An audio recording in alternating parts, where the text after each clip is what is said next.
Assalamualaikum warahmatullahi wabarakatuh. Puji dan Waalaikumsalam. syukur kita Waalaikumsalam panjatkan kehadirat warahmatullahi Allah wabarakatuh. Subhanahu wa taala dan tak lupa pula rahmat dan salam kita junjungkan kepada baginda Nabi besar Muhammad sallallahu alaihi wasallam. Terima kasih kepada Bapak Profesor Dr.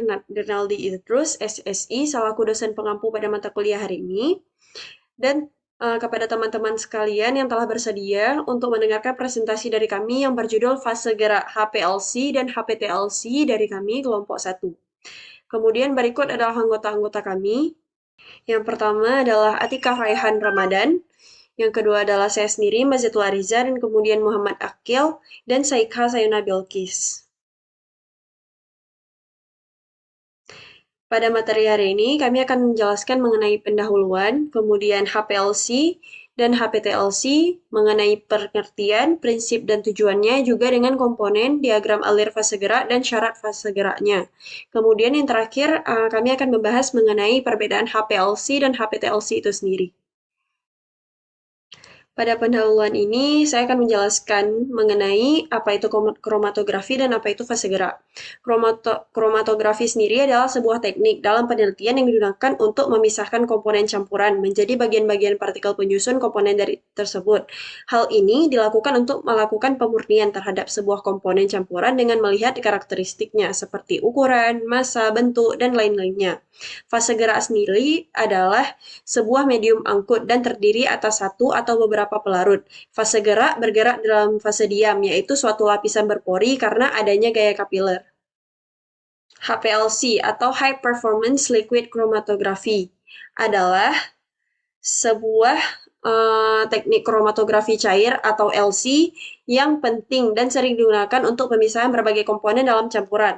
Prinsipnya sendiri yaitu adanya adsorpsi atau penempelan permukaan dari solut atau cairan sampel ke dalam larutan melalui fase diam yang menyebabkan adanya pemisahan solut dengan larutan. Tujuan digunakannya HPLC adalah untuk menentukan berbagai senyawa kimia dengan metode pemisahan dan juga bertujuan untuk menganalisis senyawa organik dan anorganik yang pada umumnya tidak dapat menguap. Next. Berikut untuk komponen HPLC akan dijelaskan oleh teman saya, Saikha Sayuna Bilkis. Kepada Saikha dipersilahkan. Baik, saya akan menjelaskan mengenai komponen HPLC. Seperti yang terlihat pada gambar, yaitu ada wadah fase gerak, pompa, injektor, kolam, detektor, integrator, dan recorder. Yang mana wadah ini sendiri, dia sebagai untuk menampung solvent dalam fase gerak, terus pompa yang tadi untuk mendorong pelarut dan analit melewati kolom, terus injeksi tempat dimasukkannya analit, dan kolom juga sebagai pemisahan analit, detektor untuk mendeteksi jumlah analit, dan unit pemrosesan data untuk menyajikan data dalam bentuk laporan. Dan seperti gambar yang terlihat ini adalah HPLC dalam bentuk aslinya. Next. Nah, fase gerak berupa cairan atau pelarut yang berfungsi untuk membawa komponen campuran menuju detektor. Sedangkan fase diam adalah fase tetap di dalam kolom berupa partikel dengan pori kecil dan memiliki area surface. Nah, fase gerak berupa cairan dari 2 atau lebih pelarut sehingga dapat terjadinya pemisahan zat-zat dalam campuran. Senyawa terpisah berdasarkan koefisien partisi dari zat-zat dalam campuran tersebut di dalam pelarut. Nah, berdasarkan komposisinya, fase gerak ini dia dibagi menjadi dua, yaitu ada isokratik dan gradien. Isokratik ini sendiri dia merupakan komposisi fase gerak selama analisanya tidak berubah-ubah. Sedangkan gradien sebaliknya, yaitu komposisi fase gerak yang berubah-ubah selama dilakukan analisa. Next. Nah, berikut adalah diagram alir dari fase gerak. Nah, seperti yang terlihat, fase gerak ini ditampung dalam reservoir. Botol kaca merupakan jenis reservoir yang paling umum digunakan pada umumnya. Terus dari reservoir ini, fase gerak ini akan dialirkan menuju pompa dengan kecepatan tetap. Terus pengaturan kecepatan alir fase gerak dilakukan dengan menggunakan program HPLC. Kemudian sampel diinjeksikan melalui injektor dan akan terbawa oleh fase gerak menuju kolom.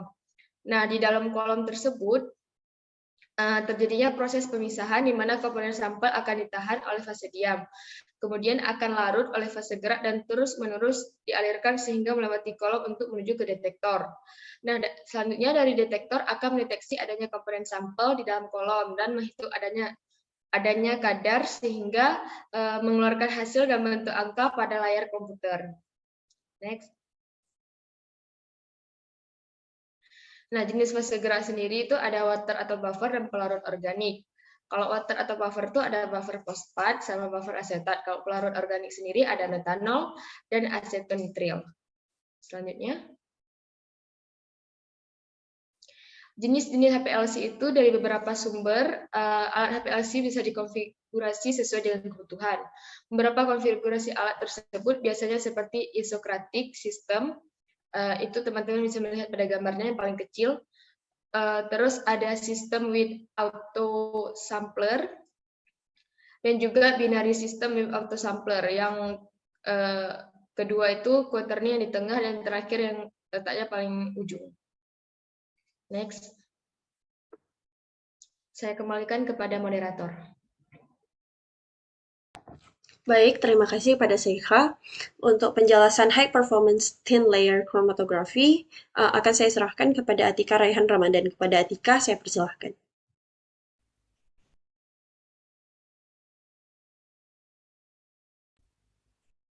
Baik, selanjutnya pengertian dari HPTLC.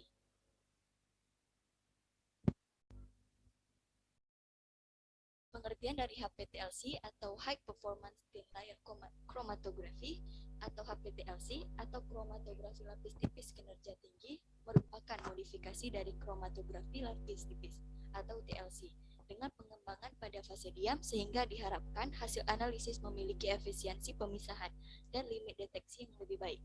Selain itu, karena pada instrumen ini juga menggabungkan seni kromatografi dan kecepatan sehingga lebih ekonomis dari segi biaya dalam penggunaannya. Kromatografi lapis tipis kinerja tinggi merupakan suatu instrumen mengukur densitas bercak hasil pemisahan yang dilengkapi dengan suatu perangkat optik, sumber cahaya, dan detektor seperti halnya dengan spektrofotometer. Next.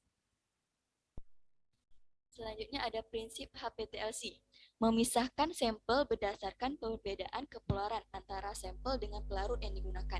Teknik ini biasanya menggunakan fase diam dari plat silika dan fase geraknya yang disesuaikan dengan jenis sampel yang dipisahkan.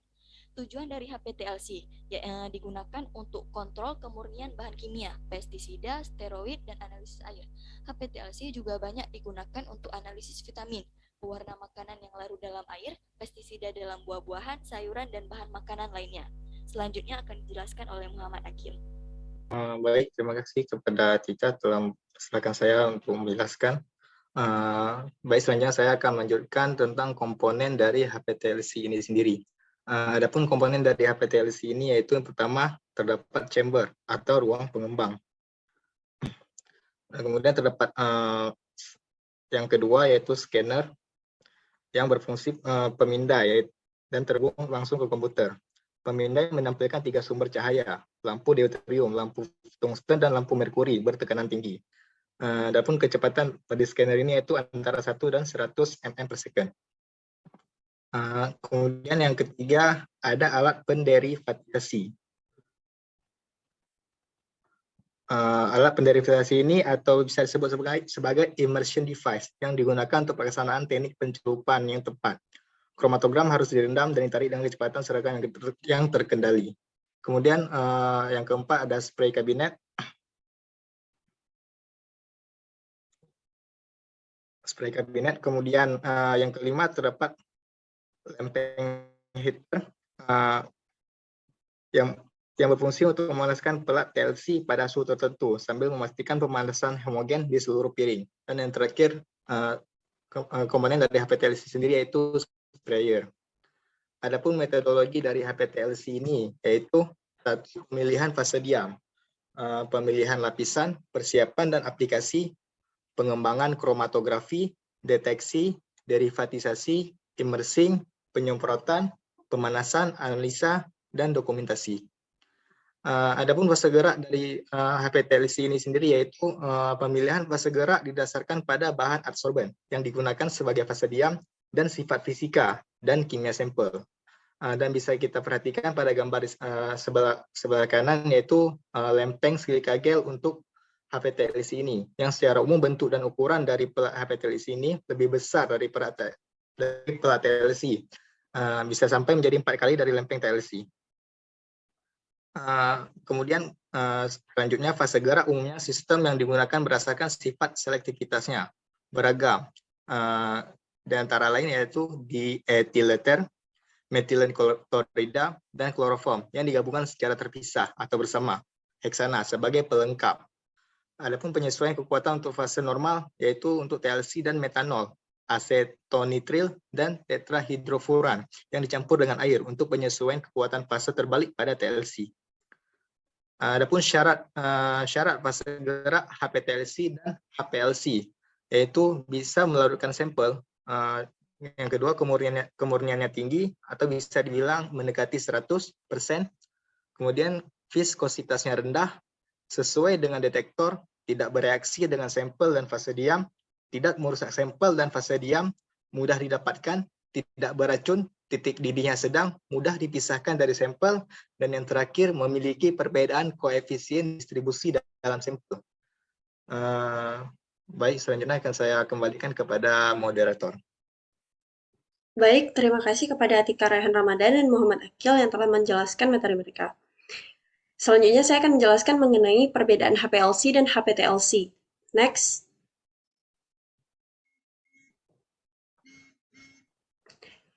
HPLC dan HPTLC. HPLC adalah suatu kromatografi cair kinerja tinggi. HPTLC adalah kromatografi lapis tipis kinerja tinggi. Secara teknik, dalam HPLC, fase gerak dengan pelarut dilewatkan melalui kolom yang diisi dengan fase diam. Sedangkan pada HPTLC, sampel terlihat pada plat TLC dan ditempelkan di dalam ruang yang mengandung fase gerak. Kemudian, sampel dibiarkan dan bermigrasi ke atas piring bersama dengan fase selulernya. Pada pengukuran dalam HPLC, perbedaan antara laju aliran komponen melalui kolom digunakan untuk memisahkan komponen dalam sampel. Sedangkan dalam HPTLC, perbedaan antara jarak yang ditempuh oleh masing-masing komponen dalam sampel digunakan untuk memisahkan komponen dalam sampel. Pemisahan kuantitatif. HPLC memungkinkan pemisahan komponen secara kuantitatif dalam sampel, sedangkan HPTLC tidak memungkinkan pemisahan kuantitatif komponen dalam sampel. Next.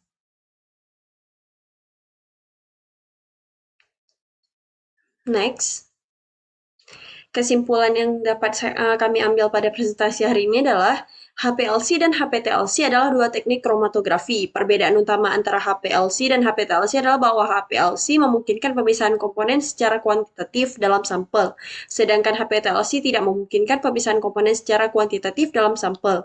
Dalam HPLC juga, fase gerak dengan pelarut dilewatkan melalui kolom yang diisi dengan fase diam, sedangkan pada HPTLC, sampel terlihat pada plat TLC dan ditempatkan di dalam ruang yang mengandung fase gerak. Kemudian sampel dibiarkan bermigrasi ke atas piring bersama dengan fase seluler. Next. Baik, sekian presentasi dari kami. Apabila ada kesalahan atau kekurangan kami mohon maaf. Wabillahi taufiq wal hidayah. Wassalamualaikum warahmatullahi wabarakatuh. Waalaikumsalam